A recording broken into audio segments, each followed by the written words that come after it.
And welcome, all you BC WrestlePod nerds out there. Welcome to another rendition of NXTilosos, the sexiest NXT review show here on the BC WrestlePod network. I am one of your hosts, Mikey, and of course, joining me this week, as always, is my other half here in NXT, or my other third, if you will, in Papa Oso. We're both trying not to die in this heat. Yeah, it's hot. If you want to see the After Dark special where we play Strint Roker, you need to tune into the Patreon. Yeah, I'm just kidding. it ain't that Trust hot. me. Not yet. Not yet. No, but in all seriousness, if you want to support us, please go to the Patreon so we can put some stuff on there. But that is okay. But we are missing our third co-host, Macho Rodriguez, who was supposed to be here tonight, but then the thing called work called him back in. He is in the nicest way possible. I mean, these things happen, but he was more pressed than a panini when he got called back in. He's like, "Ain't this a mess?" I was like, "I get it. It's fine. I get the hint. You just don't like us no more." No, I'm just kidding. So hopefully Macho will be back next week. So fingers crossed. But we are here to review another episode of NXT. I'm gonna be so honest. I enjoyed the episode, but this episode definitely was, hey, we're in the middle towards building to the next big thing. So we're gonna kind of be setting up some stuff here. So bear with us. I'm like, okay, we got this. I'm gonna be so for real. This was there's things coming down the pipeline episode. And I was just like, okay, this isn't bad, but this is not the NXT that I gush to people about, but it wasn't too bad. There were some things though I have questions about. We gonna get to those when we get there. And I was just like, a lot of things here are just here because we need them here. So we'll get into all of that. But before we do, if you somehow found your way to us here at BC WrestlePod on the YouTube and Twitch, whether it was through the algorithm, word of mouth, or you just saw two dudes be like, hey, what are these nerds talking about? Well, regardless of how you found us, thank you for tuning in here to BC WrestlePod. We review wrestling. We talk about wrestling. We have conversations about wrestling. Did I mention that we talk about wrestling? And some a little bit, just a little bit. We also go off on tangents. We talk about a whole plethora of other things. So if you just like to watch people have conversations about wrestling on a weekly basis, then we are the right fit for you. However, we understand that time is a construct and it may not be available to you. So if you can't commit to watching a full-length review on Twitch or YouTube, you can still get the same information, but in a more digestible way through our social medias at BC WrestlePod, pretty much every social media site that you could think of. And you could see our clips that summarize the major talking points that we have throughout each episode. We also do report cards for all the weekly shows that summarize our results and our thoughts about the weekly TV shows and all the pay-per-views and special events. We also have some merchandise. Yes, love it. That is our unofficial mascot. Just kidding.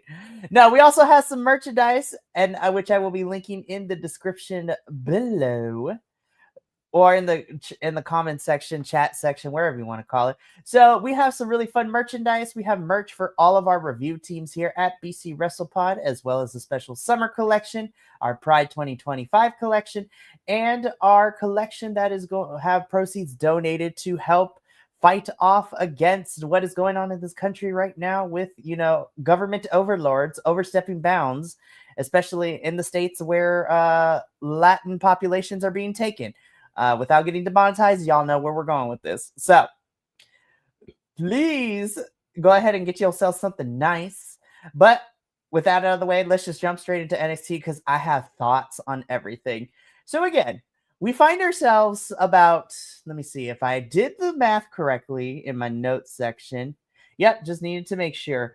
We are currently 2 weeks away from NXT's Great American Bash. That is the next big pay-per-view for NXT. So in 2 weeks on Saturday, July 12th, it is the NXT's The Great American Bash taking place in Atlanta, Georgia.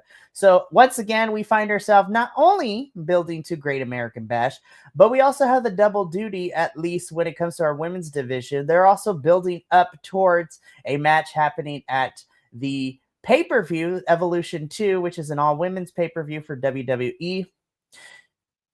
If you watch the WWE show, while we are excited about Evolution, this counter-programming nonsense of throwing pay-per-views against other companies is crazy. And WWE is kind of in the losing effort, as we said, because we were going to do Saturday Night Main Event watch-along, but because of Gunther versus Goldberg being an actual match that is happening, we decided to switch over to AEW's All In Texas. But I'm still going to be watching NXT because NXT's pay-per-view is in the morning, so I will be watching that, and so will Will. But yeah, we kind of find ourselves in the middle of, we're in the middle of the building blocks of everything. So things are kind of taking shape. I will say this is probably the slowest build that we've had towards pay-per-view, because usually we get like 2 or 3 matches made officially, but we're really waiting until the go-home show to finalize everything that we can, which is kind of nuts. So let's just jump straight into it. So it's crazy. We're talking about NXT, but the first thing that we're going to discuss is our TNA World Championship match. Yeah, this is a sentence that I have said in 2025. So our TNA World Champion, NXT's Trick Williams. Yes, that is a sentence if you are just joining us in the NXT verse. This is TNA World Heavyweight Champion Trick Williams defending his title against Josh Briggs. So this match was made last week after Yoshiki Inamura in a 6-man tag team match with Josh, Yoshiki, and TNA's Elijah taking on TNA's AJ Francis, NXT's Wesley, and our TNA World Champion in Trick Williams. So Yoshiki Inamura pinned Trick in the match last week, but instead of taking the match for himself, he wanted to give Josh an opportunity. So he gave his opportunity to Josh. And thus, that is this match of why it is made. Hi, Nick. Happy to have you in the chat supporting us. Yes, Will and I are here to talk about the NXT and the weird builds that we are getting to for Great American Bash and Evolution. I am going to be very surprised. Trick, spoiler alert, Trick retains the championship, as I figure he would.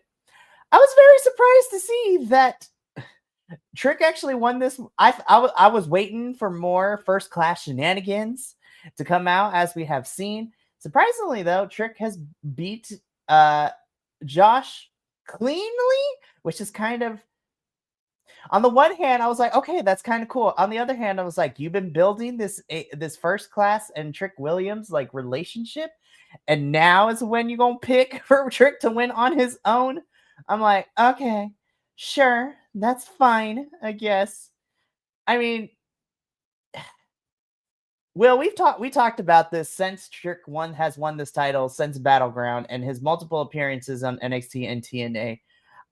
I feel like we are just having him defend this thing so he can get some reps in. I'm gonna be so for real. I legit now I'm 100% for sure thinking that he gonna lose at Slammiversary, especially with the tea that I had that I'm gonna share in a little bit.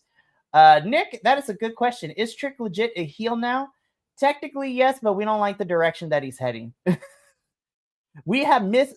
So Nick, you might disagree with us here, but me and Will have talked at verbatim that when it comes to Trick's heel, we like that he is now leaning into the heel, but we both agree that we missed a couple of the developmental steps to get to this level of cockiness, which I think we're kind of fast forwarding his TNA championship run, because ultimately we think he's going to lose that Slammiversary, but I digress.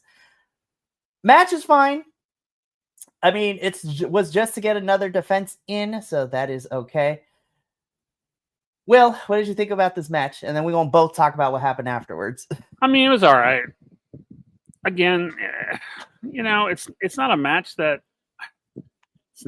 I think needed to happen, but I will say that I really, the more and more I see him working, the more and more I'm really enjoying watching Josh Briggs wrestle.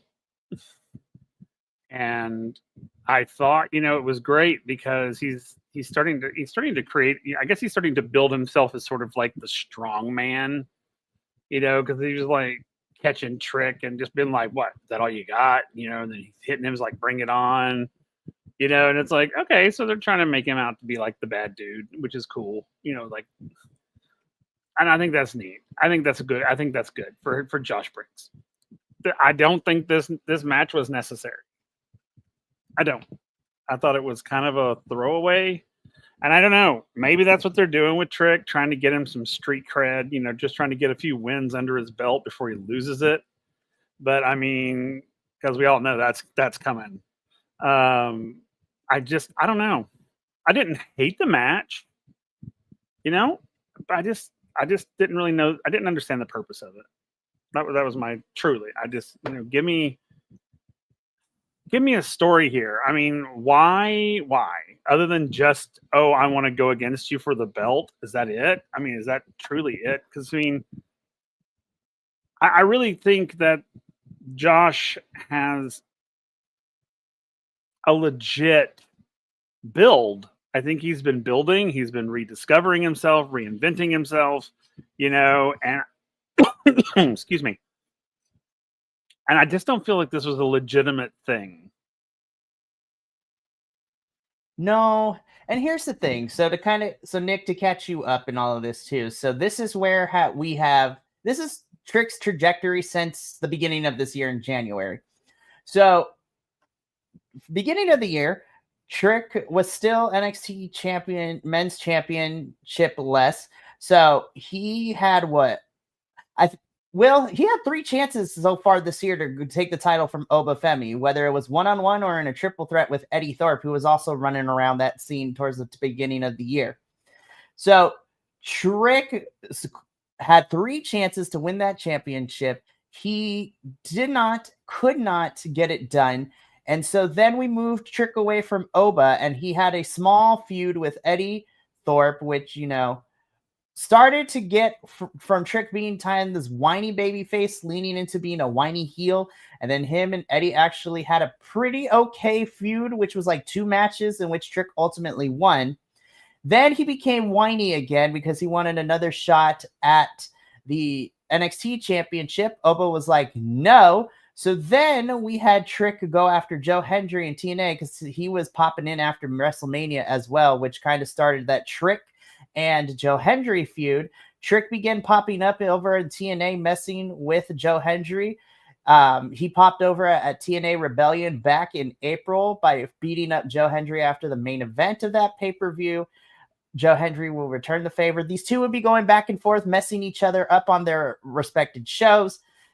Santino and Marella, the director of authority of TNA, and Ava, our GM of NXT, decided that enough was enough. So the TNA championship was put on the line at NXT's Battleground over Memorial Day weekend. Trick ended up winning, and now he's gone from whiny heel to cocky heel within the span of like a week. And I was just like, sir, you barely won this championship, so I don't know what we're talking about. And this is what we've been saying, Nick. Will and I have been saying this. Trick, I think, is ready to head to the main roster. And yes, we agree. To me, this also reads we don't have creative for Trick right now. And it kind of sucks because you're building up Josh to be this powerhouse, which NXT needs right now, because Obafemi is really the only powerhouse champion you have. And so we need to start building up other big boys here in NXT. And so, again, this is all play now. So let's just talk about what happened afterwards, because afterwards, Joe Hendry's music hits. Trick is ready. Joe Hendry gets him from behind, attacks Trick. Trick escapes with the championship. So it hasn't been officially confirmed on this weekly episode of TNA because we will get that announcement on tomorrow's episode.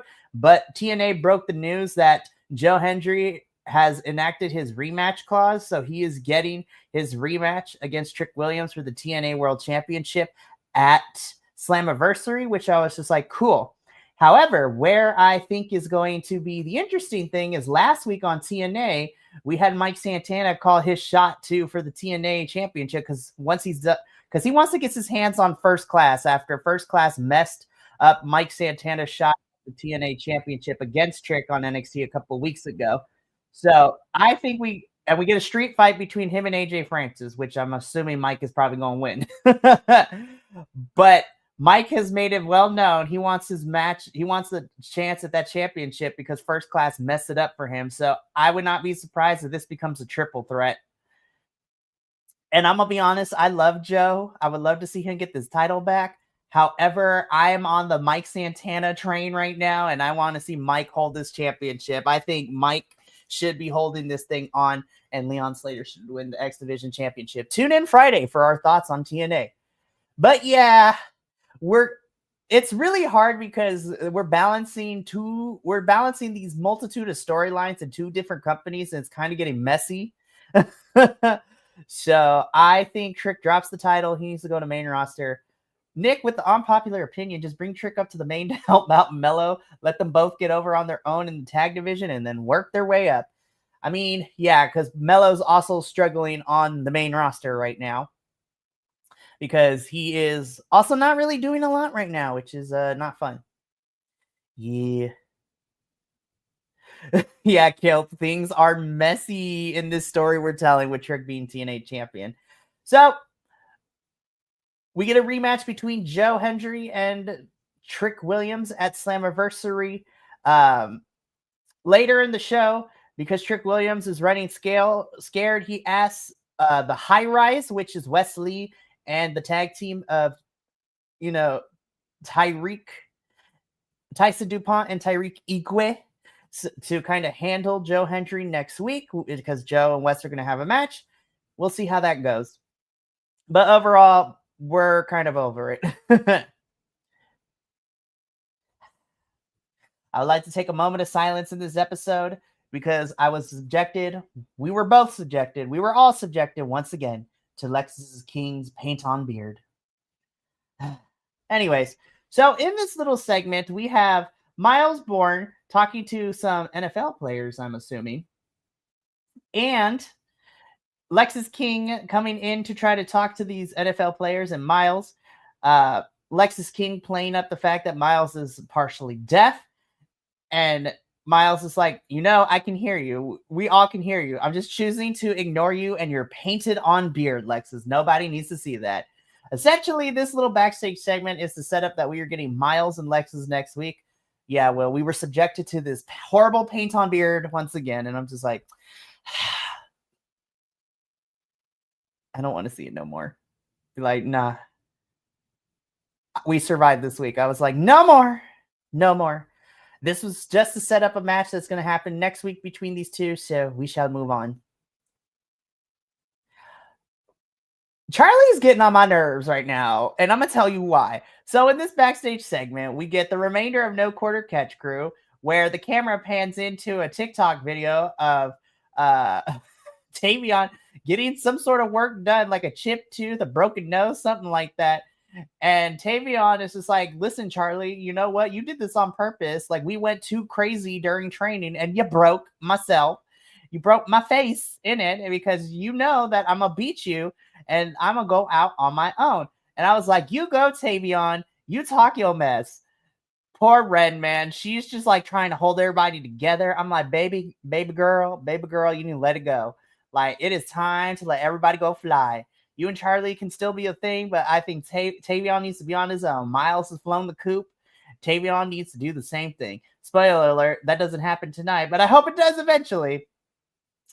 Charlie Dempsey, possessive is not a good look on you, babe. It is not a good look because he is so confident that he's gonna keep Tavion in No Quarter Catch Crew. I'm like, ew, I don't like the undertones of this, you guys. This is no bueno. No bueno.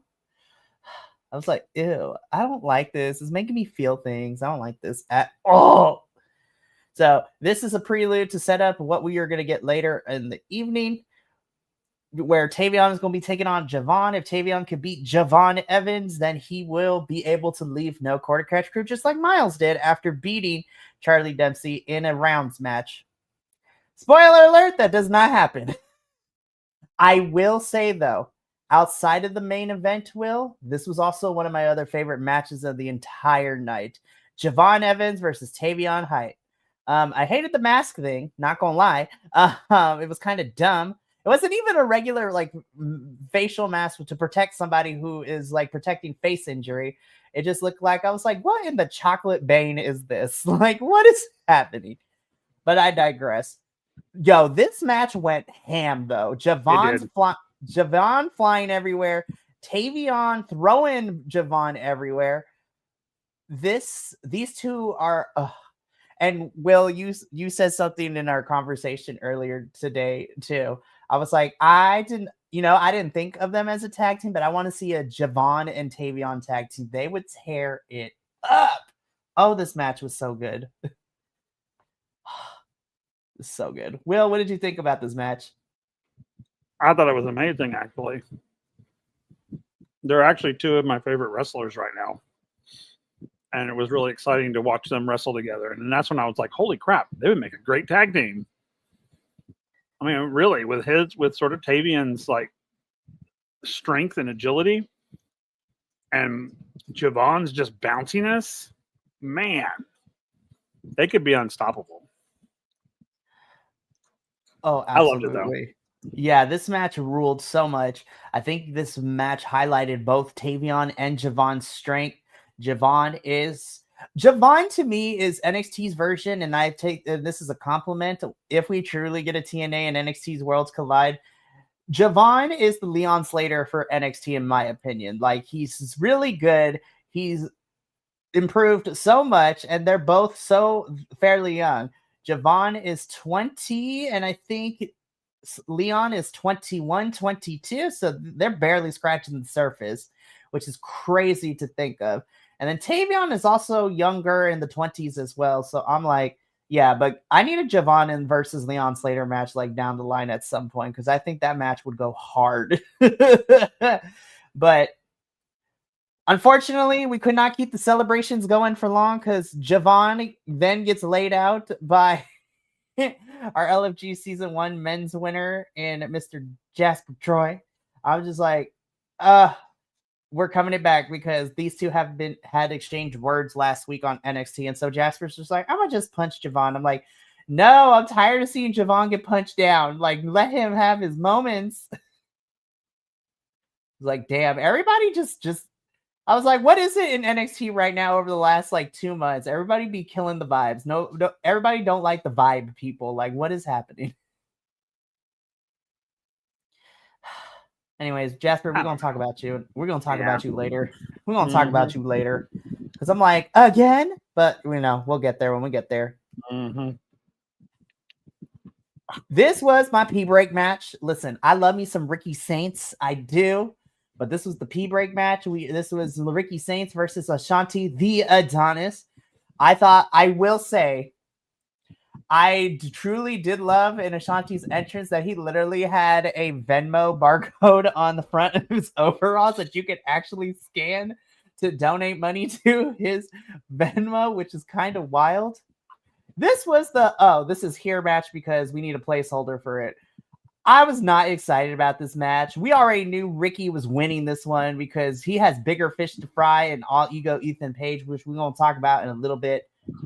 It was fine. Ricky is fine. Was fine in this match. Ashanti was okay. Like, it, for me personally, even if I know how do I put this? Even if I know what the outcome is going to be, I could still enjoy the match. I was just not feeling this match between these two because this was just here to have it on TV, and this was it ends to the mean specifically more for Ricky. I'm like, it was fine. Honestly, it was a waste of time. And then they could have put something far better in this spot, or put him against somebody that makes sense. Like, honestly, I'm gonna be so for real. Like, because of what happened last week, we could have had Ricky go up against one of the members of the Vanity Project from Evolve, because now they're hanging out with All Ego Ethan Page. So have Ricky fight, one of the members of the Vanity Project. So, but Ricky wins, but he cannot celebrate once again for long because All Ego Ethan Page comes in and beats up Ricky Saints. These two do get into a brawl, but ultimately All Ego Ethan Page stands on top of this by the end of this segment. And I'm just like, look, will the match be pretty good? Yes, because I really enjoyed their match at Stand and Deliver, but I'm ready for this feud to close. I'm like, I need both of them to move on to different opponents at this point because we've been fighting since April. And Ethan hasn't really had too many defenses of his championship. The last time was at Worlds Collide against Javon, Ray Fenix, and a Laredo Kid at the Worlds Collide event between WWE and AAA. So that was at earlier this month too. So it is no secret. I think we are getting this match at a Great American Bash. We're going to talk about Ethan and Ava's segment later in the show, but I'm just like, I'm ready to move on, Will. I'm ready to move on from this match or for this feud. Oh, I am too. I'm so ready. I mean, literally the minute Ethan came out, I rolled my eyes so hard. Kilt. I was like, it was fine. It really was. This match was just here. It was there, which sucks. We're going to move on because we're going to talk about you, Ethan, later.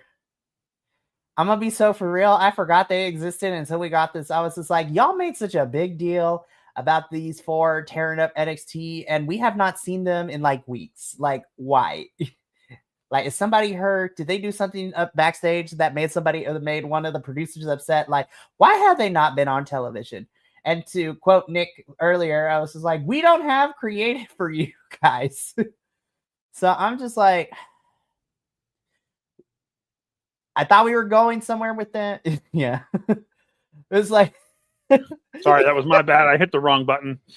No, that was that very same energy. Will's like, we're moving on. You know, but, I despise not the individuals, but this is something I cannot stand, is when they bring a faction in and then they do nothing with them. It's like, okay, give me a reason to like or dislike these guys, like as characters. Right now, I don't give a crap about them because one, like you said, we see them every once in a blue moon.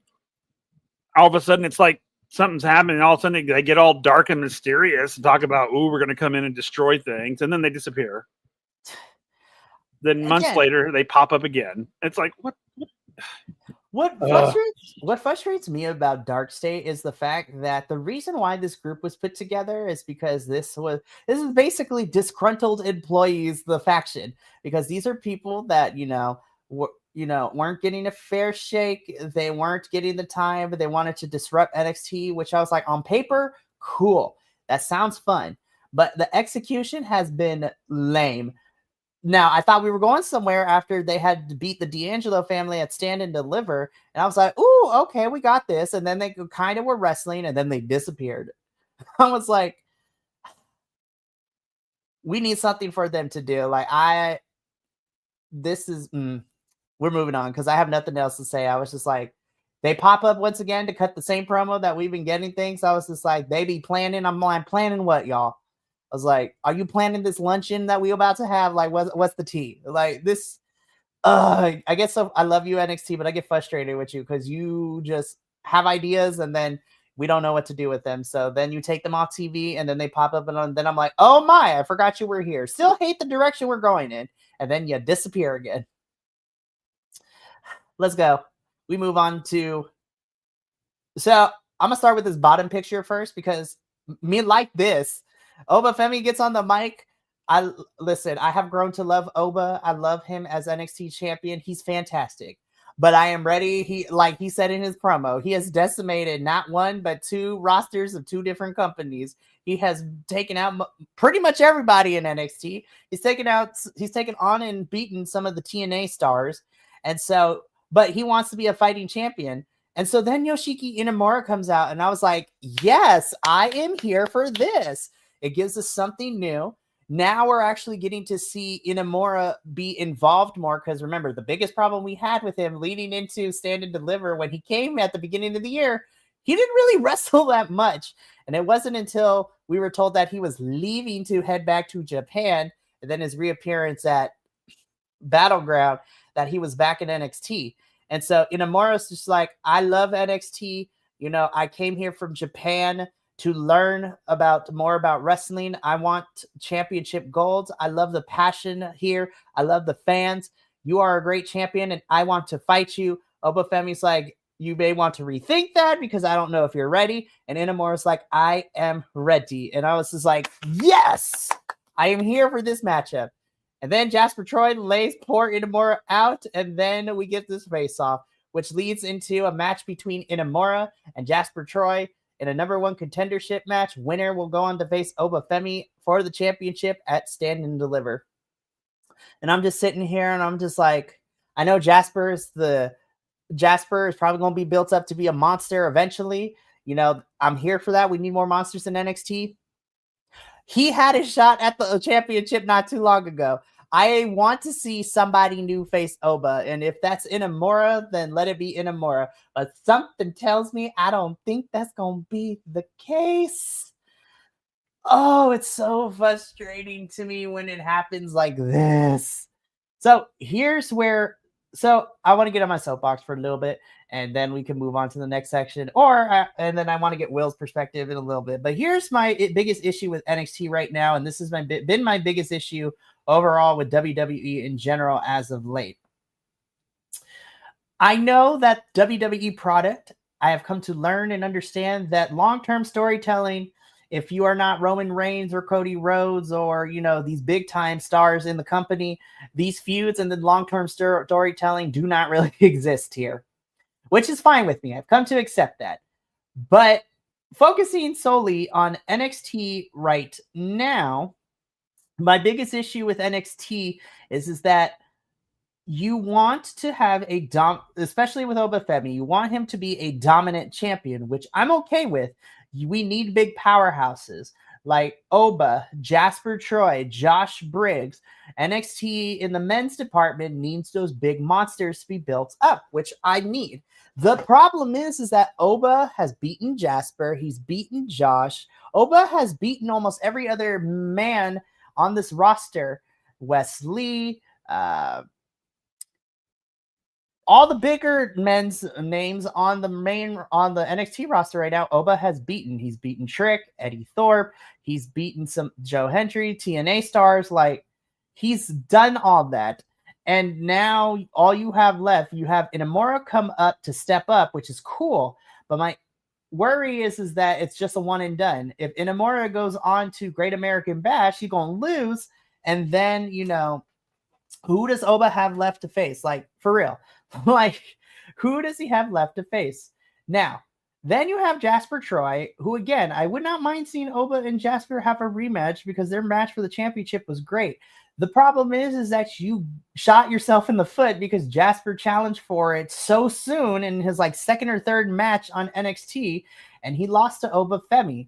So I would be a little upset if Oba loses to Jasper Troy here at Great American Bash, because I'm like, he had a chance, he lost, and then you're going to give him the titles for soon, and I'm like, for what? The problem with being a dominating champion is you run out of participants and you run out of people to make it credible threats. Unless you bring in somebody crazy, you sign somebody new. Like, honestly, I cannot tell you who should take the title off of Oba. Like, with everybody who is here and who he has beaten, all we have left right now is Jasper and Yoshiki Inamura. And as much as I love Inamura, you have not built enough for him to be like, oh yeah, I can believe him to be a champion. Now, if you're not, but here's the saving grace, and this might be a crazy thought. There is one person, even though he has lost to him, I think there's only one person who has really come close and even looked really strong in defeat to take the title off of Oba. So, and that is Javon. I think as much as we've seen Oba and Javon go at it before, I think right now, Javon is the only person who has come out in a match against Obafemi still looking very strong. And outside of Jasper and Inamura, I think Javon would be the person to take it off of Oba. I'm not even going front. Like, I mean, granted, that's my bias, but I'm gonna get off my soapbox. I've talked a lot, Will. You've heard me just go ramble on about my little soapbox. Like we know Oba's not losing. At least we hope Oba's not losing this at Great American Bash. Where do we go from there? Like, what is happening? Well, all I know is it's time for Oba to relinquish. I really do. I really think so. Because right now, and I know why why he's not. Because we've said it many, many moons ago. NXT painted themselves into a corner by having him defeat every person on their roster. Like bam, bam, bam, bam. And so they painted themselves into a corner. So they're like, oh, wait, he's beat everybody. So what do we do? Well, so he's in a holding pattern basically. And he's just like, oh, hey, look at me. I'm the most amazing thing in the world. And I'm just like, Oba, I love Oba Femi, but he needs to go to main roster. He's main roster ready. He's been ready for main roster for a while. You know, either he needs to go to main roster or he needs to let his contract run out and go to another company because he's ready to be like in the thick of it. I mean, truly. And I think that I don't know. I don't know who they're gonna have take it off of him. I don't know. I mean, as much as I would love to see Javon Evans with it, absolutely. I just don't think he's ready for it yet. I think he's still too green. That's fair. You know, it's like, I mean, it doesn't make logistical sense. I'm not saying that Javon can't defeat Obafemi because I believe that he can. I think it's just too early. You know, and I don't think it would be a believable story because it'd be a David and Goliath trope. I mean, it's like, oh, look, you know, Javon, this little bouncy, you know, bouncy ball defeats the giant. You know, it's like, oh, okay, we played that before. That's kind of boring.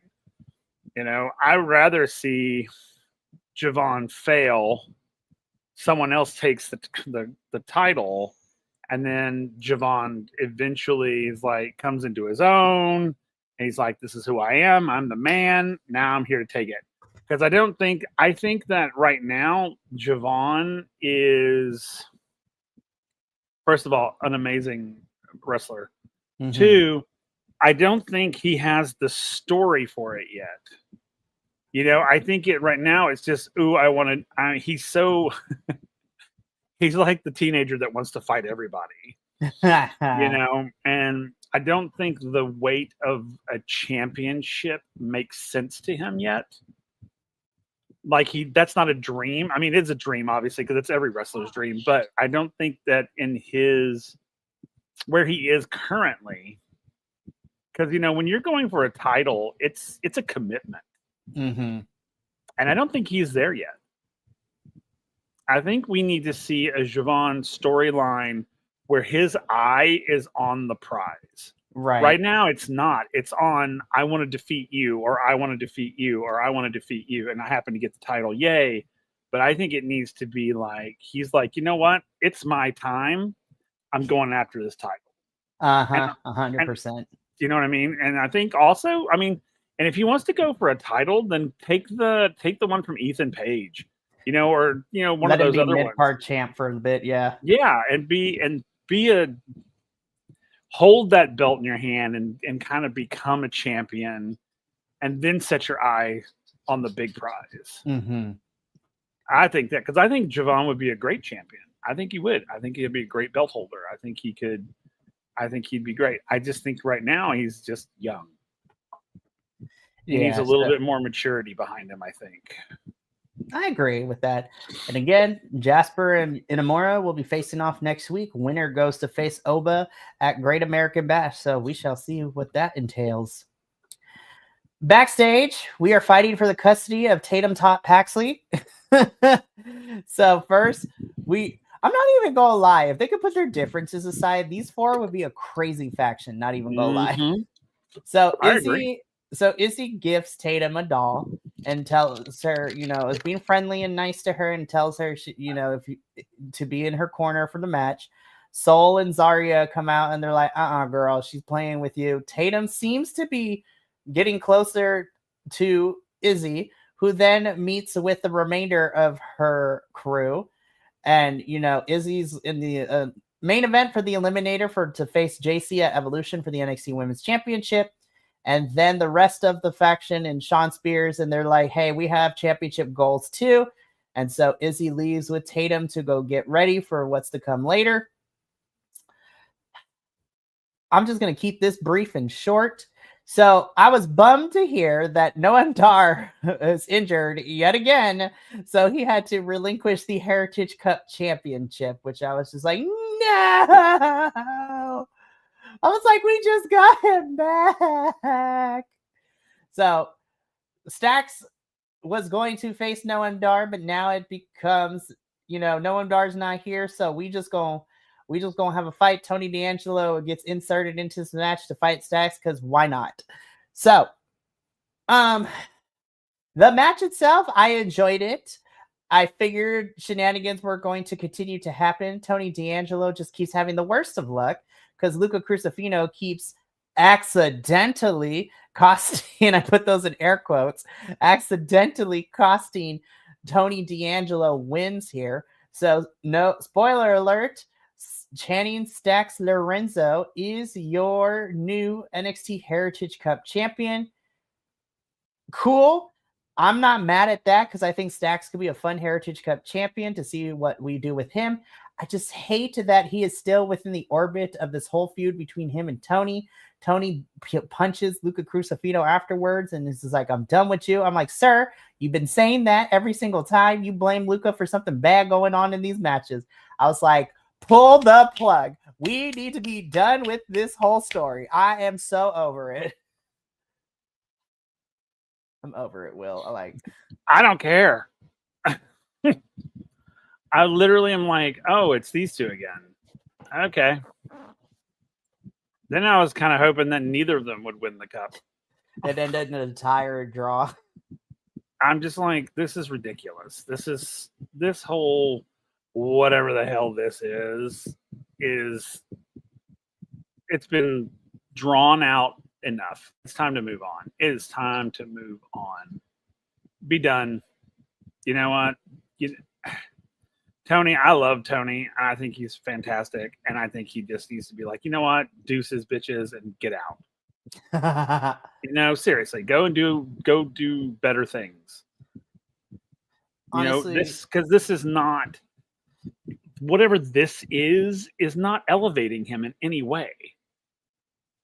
It makes him look worse every time he loses to Stax. All the work we built him up with his North American reign, his Heritage Cup reign, and now it's like going down the tubes. Yeah, and he keeps doing it to himself. I'm like, stop. You know what? Just stop. I don't know what this storyline is, but I'm kind of done with it. I feel like it should have been over at Stand and Deliver. I'm going to be for real. Or actually, it should have been done and over at Battleground when they fought last time. Oh, that's true. Yeah. We should have wrapped this up at Battleground, but no. We are going to continue to drag this out for the summer, and I'm not vibing with it. No, me either. So we move on because backstage, Ava is pissed at All Ego Ethan Page. I'm like, girl, Ava, you get my sympathies because you be dealing with a bunch of these crazy characters running around NXT. So Ava is upset at Ethan for attacking Ricky. And Ethan, of course, playing the cocky heel is just like, well, he put his hands on me. What do you expect me to do? And Ava's like, I'm tired of you and I'm tired of Ricky. I like that she blamed both of them. It's like, both of you don't listen. You both decide you want to beat up each other every time you get a chance to guess. So guess what? Both of you next week are going to meet in my office and we're going to figure this out because I am done with both of you. So Ethan agrees, but then as he leaves, he gets on the phone and he's like, hey, Vanity Project, yeah, I'm going to call that favor in right now. So it seems that we're going to get Vanity Project, which is Jackson Drake, our WWE Evolve Men's Champion, Zeta Steel, and then the tag team of Swipe Right. So that whole entire Vanity Project might be popping up next week, which is kind of crazy. The stupid, sad thing about this whole thing is Ethan Page and Ricky Saints, they're basically the same damn person. They kind of are. I'm not even gonna lie, but one's a heel, one's a face. Right. But they're the same. So basically, think of it, they're the two sides of the same coin. They're identical in the fact that they're both cocky. They're both very sure of themselves, and it's just that one's evil and one's not. And it's like, well, no wonder you guys don't get along with each other. You're the exact same damn person. It's like the Spider-Man meme pointing at each other. Yeah. And so this is another one I'm ready for it to be done with. Right. But before Ava can figure all that out and get a moment's reprieve, we go straight into it because we find Hank and Take have gotten beat up backstage. I'm just like, these are another group of people. I was like, y'all ain't doing much with Hank and Take, and it makes me mad. I was just like, I don't even understand this. Like, where did this come from? I was just like, they got attacked. I was like, my money is on the Colleen. I'm not even gonna lie. My money is on them. So, but Hank and Take get beat up. Ava is calling for help. I was just like, okay. Yeah, and I was like, oh, all right, well, okay. Even though here it looks like she's like laughing. I know. These pictures I find, man, are kind of crazy, but it is what it is. But I'm just like, this is probably going to set up a tag team championship match at Great American Bash, which I was like, cool and everything. But I was just like, I don't want to use the word lazy, but I'm going to. It's very lazy booking. And I was just like, ugh. Oh, it is. Hank and Tank have barely defended this thing. You've been having them in 6-man tags for whatever reason. I know they've been going up against the Colleen for the last couple of weeks, but even still, I'm like, no, don't do this to the boys. But we'll see what happens with all of that, because now we get a preview of what's to come next week. So, of course, number one contender for Obafemi's championship. Winner faces him at Great American Bash. So it's going to be Inamura versus Jasper Troy. We are also getting Wesley versus Joe Hendry, which I am excited about. I'm not even going to front. And then I hope Miles be pissed out of Lexus King next week. That is all I have to say. Amen. Amen. Yeah, I'm not going to lie. I want Inamura to win. I'm actually excited for Wesley and Joe because I think that's going to be a fun match. And I want Miles to beat up Lexus. So we shall, yeah. Match of the night, not even like easy pick for me. So our main event, and yes, this was the main event, which makes me excited. Main event is the Evolution final Fatal 4-Way Eliminator. Winner will go on to face JC Jane for the NXT Women's Championship at Evolution, which is happening the day after Great American Bash. And this sees our winners of their respective qualifiers in Lash Legend, Jordan Grace, Miss Jada Parker, and Izzy Dame. So before I talk about the intricacies of the match, my favorite meme was part of this match too. Well, actually, yeah. So did I put this picture in here? I did. Okay. Sol Ruka and Zarya just straight up kidnapped Tatum halfway through the match. I was just like, actually, I'm kind of here for this custody battle with Tate. I'm not even going front. If this leads Izzy to fight for the North American Championship, I am here for all of it. Or if this becomes like an unintentional tag team match, I'm also here for it as well. But I just love that Zarya is laughing. You can see her laughing. She is trying so hard, but she cannot contain herself. But yeah, this was easily my match of the night. This match ruled. Everybody did great. Lash Legend looked fantastic. Muscle Mommy Jordan Grace just throwing girls left and right. Jada Parker bouncing up and down the walls. But I have to say, I am really proud of Izzy in this match. I think this is the cleanest and the best that she has looked. And she has come a long way since she debuted that in this company like a year and a half ago. So I am so proud of Izzy.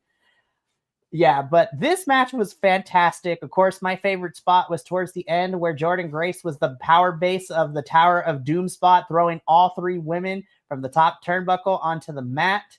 Lash Legend had, and what I love too is Lash was so close to winning this match. She had victory in her grasp, but she did not keep eyes in the back of her head, and Jordan Grace was able to stomp her out of the way to take the victory. Your winner and heading on to Evolution to face JC Jane is Jordan Grace, which I was just like, yes, ma'am. But I also pointed this out to you. This is Jordan's 4th time going after this championship. Can she get the job done? Gosh, I hope so. I hope so too, because I've said it before and I'll say it again. Jordan Grace is a fantastic champion. She's a fantastic representation of the women's division.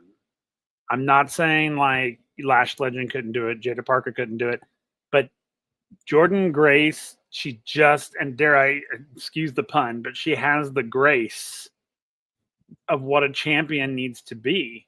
She's, confident, but she's a gentlewoman.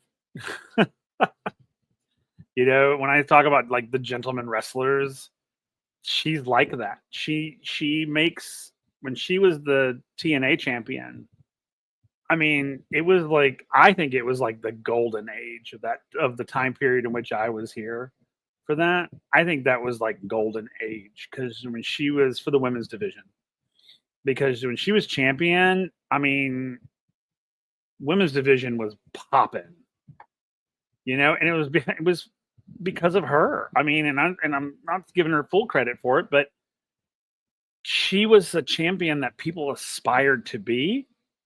And even as a heel, even the heels that went against her, they were like, I want to be that. That's what I want to be. I think that she could bring that sort of gravitas to the women's division at NXT.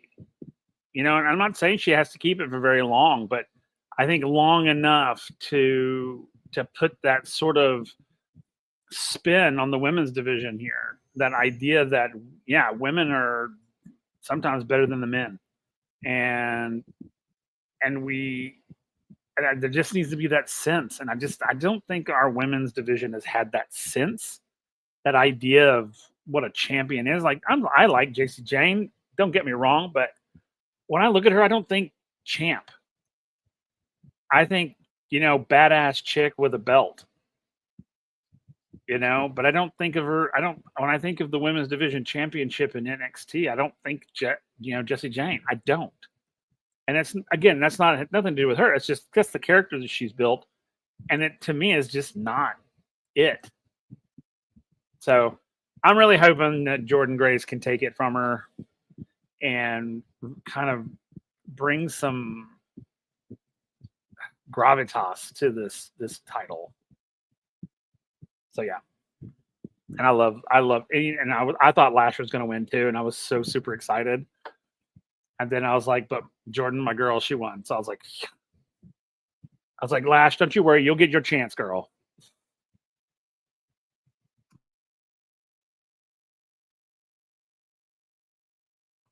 You're muted.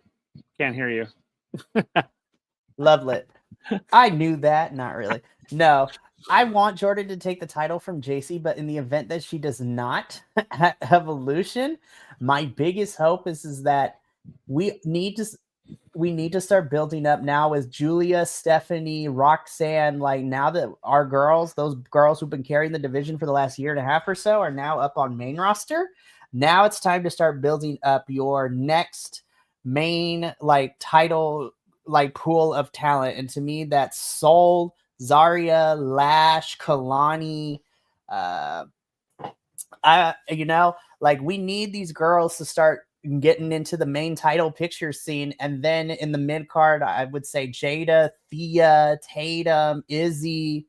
There are so many women in this roster. We need to start building up mid card and then your top card, women's division of the pool of women you're going to have in these things. So, but Jordan Grace stares at JC Jane and crew from the bird's nest as NXT goes off the air this week. So again, this was another episode to build towards Great American Bash, and we have our NXT Women's Championship match set for Evolution. So a little bit of a programming note for next week. Next Tuesday, the NXT review will still be happening. Next week, we will be reviewing NXT and talking about all the craziness that comes with it. However, there will be a little bit of a panel change, as I will not be here next Wednesday for NXT, but will and Macho will be here, as well as tagging in for me will be Adolfo. So Adolfo is going to be running tech for the NXT boys, while I am in Ontario, California, watching AEW. I will be going to the AEW Dynamite 300 and AEW Collision 100 tapings in Ontario, California that Wednesday. So I will be out there with Mama Laguillo, which is going to be a lot of fun. But fear not, the NXT and the CMLL reviews will be happening still next week. So hopefully, I will miss you boys, but that is okay because I'm enjoying my summer break. But speaking of which, I should go over what we got remaining for the remainder of this week. So come back here later at 8 p.m. Pacific, 11 p.m. Eastern, as the Los Lobos de la Lucha crew are reviewing Fantastica Mania from CMLL. So 9 matches, craziness is going to be fun. Then tomorrow evening at 6 p.m. Pacific, 9 p.m. Eastern, Adolfo and I will be back here once again for MLW Watch Along, this time for Summer of the Beasts, where we are getting some really fun matches. We are getting the MLW debut of Shotzi Blackheart. We are getting CMLL boys of Los Depredadores defending their MLW tag titles against a mystery team. Ultimo Guerrero is defending his title against Alex Hammerstone, so that's going to be a fun event, as well as a plethora of other things happening at Summer of the Beasts, as I said. So y'all heard that correctly. Then on Friday, we are back with the Takedown Troop reviews. We took a break. We took a week break last week because we did a watch along for Fantastica Mania, but we are back in the world of TNA land. What kind of crazy shenanigans have our TNA folks gotten into as we are building towards Slammiversary? So you're going to want to join the 4 of us as we review TNA on Friday evening at 7:30 p.m. Pacific, 10:30 p.m. Eastern. And then we wrap things up on Sunday with our WWE review, reviewing this Raw and SmackDown as they are the go-home shows before Night of Champions. Just as a programming note, we will not be having a review for Night of Champions, given the fact that the show is in Saudi Arabia, and we refuse to participate in those, throwing our morals away to cover that. And if anything happens interesting of note on the SmackDown, which is also in Saudi Arabia, we will highlight those, but nothing more. All right, Will and I got to get up on out of here, but thank you so much for tuning in to NXTilosos. The crew will be back next week to review another exciting episode of NXT, but that is going to be it for us here. So until next time, remember, take care of yourself, love one another, stay iconic, and more importantly than anything, you always deserve to finish your story. You'll catch me and Will back here in about an hour and a half or so, but until then, this is sayonara, adios, take care of yourself, love your neighbors, and take care of them in these trying times. And we'll see you for the next review. But until then, ta-ta for now.